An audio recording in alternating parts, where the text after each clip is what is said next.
அம்ருதீன் அண்ணா வந்து ஃபர்ஸ்ட்டுலேருந்து அவர் கூடவே இருக்காங்க இல்லையா? அது அந்த வீட்ல வந்து அவர் தான் அவரோட ஒரு சப்போர்ட்டிங் சிஸ்டமா இருந்தாங்க. அவங்க போம்போது அவர் உண்மையிலேயே உண்மையா மனசார தான் அழுதாரு அது. அது எல்லாருக்குமே தெரிஞ்சு. அது உண்மைன்ட்டும் எல்லாருக்கும் புரிஞ்சுக்கிட்டது வந்து எனக்கு ரொம்ப ஹாப்பியா தான் சில பேர் நடிக்கிறாங்கன்னு சொல்லிடுவாங்கல்ல. அப்படி ஆயிட போதுன்னு நெனச்சேன். பட் அப்படி யாருமே யோசிக்கல. அவருமே ரொம்ப நல்ல அண்ணன். நான் பார்த்த வரைக்கும் அவர் எங்குமே வினோத பத்தி தப்பா பேசுனது கிடையாது. ஒரு இடத்துல கூட சண்டை போட்டாங்க. திரும்ப சேர்ந்துட்டாங்க. அது அது ஃப்ரெண்ட்ஷிப்குள்ள இருக்கிறது தான். அது போல தான் இருந்துச்சு. அவர் ட்ரூவான ஃப்ரெண்ட் அப்படிங்கிறது சில இடத்துல தெரிஞ்சுது. அதான் நான் உள்ள போயிட்டு அப்படி நான் சொன்னது. ஓகே. அண்ட் இப்ப இந்த இடம் இப்ப நாங்க பாக்குறோம். இன்னைக்கு என்னமோ ஒரு பெரிய ஃபங்ஷன் மாதிரி ஆ. தோணுது. ஏதோ ஒரு பண்டிகை நாளு, இவ்ளோ கூட்டம் ம். இருக்குன்னு. இந்த கூட்டத்தெல்லாம் பார்க்கும்போது எப்படி இருக்கு உங்களுக்கு? ரொம்ப சந்தோஷமா இருக்கு. என்ன வார்த்தையால சொல்றதுன்னு எனக்கே தெரியல. அந்த அவ்ளோ சப்போர்ட் கிடைக்கும். இப்படிலாம் வருவாங்க.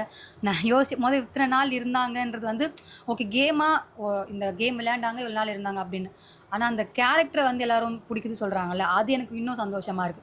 ஒரு கேம் பிளே இப்போ எல்லாருமே கேம் பிளேவ புடிச்சுப்பாங்க. இந்த இந்த மாரி விளையாண்டீங்க அந்த மாரி. ஆனா ஒருத்தனோட பெர்சனல், ஒருத்தரோட மனசு, அவர் பண்ற எல்லாத்தையும் ஏத்துக்கிறாங்கங்கிறதே எனக்கு ஒரு அதிசயமா இருந்துச்சு. உங்கள் தங்க நகையை அதிக விலைக்கு விற்கவும் மற்றும் அழகில் இருக்கும் தங்க நகையை மீட்டெடுத்து அதிக விலைக்கு விற்கவும் உடனே அணுகவும். Prime Gold hub.